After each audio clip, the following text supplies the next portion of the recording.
Matapos ang laban kontra Indiana Pacers, isang malagim na pangyayari ang tumama sa Dallas Star big man na si Anthony Davis matapos itong lumabas ng laro dahil sa tila malalang Achilles injury. Ayon sa ulat, si Davis ay pumasok sa laban na may bilateral Achilles tendinopathy, ngunit tila mas lumala pa ang kondisyon matapos ang isang awkward landing sa unang bahagi ng ikatlong quarter. Agad siyang dinala sa locker room at hindi na nakabalik sa laro.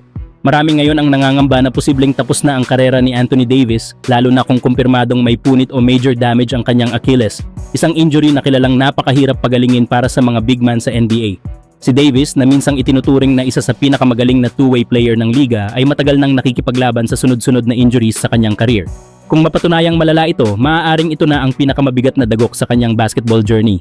Kahit anuman ang mangyari, nananatiling respeto at paghanga ang ibinibigay ng fans sa isang manlalarong nagbigay ng lahat sa court, isang tunay na warrior. Samantala, matinding eksena ang naganap sa laban ng Los Angeles Lakers kontra Minnesota Timberwolves matapos patahimikin ni Jake LaRavia ang mga fans at pati si Anthony Edwards mismo. Habang naglalaro, maririnig pa nga ang isang Wolves fan na sumigaw ng "Who is number 12?" at mabilis naman na sumagot si Edwards ng "That's what I'm saying, I don't know." Pero matapos ang laban, kilalang-kilala na nila ngayon si number 12 dahil ang Jake LaRavia na dati halos di pinapansin, sumabog ng 27 puntos sa 10 sa 11 shooting at naging malaking dahilan ng panalo ng Lakers laban sa Wolves.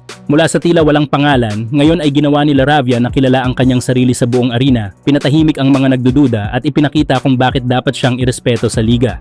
Isang breakout performance na siguradong tatandaan ng mga Wolves fans, lalo na ni Anthony Edwards.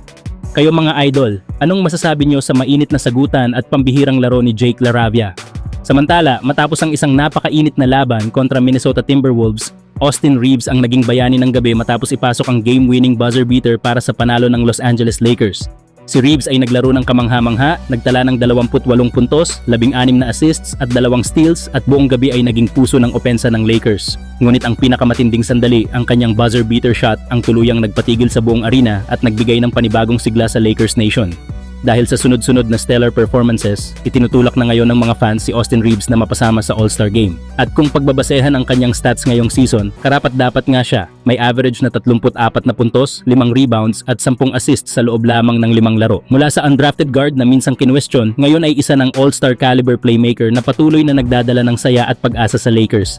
Kayo mga idol, sa tingin nyo ba oras na para mapasama si Austin Reeves sa All-Star roster ngayong taon?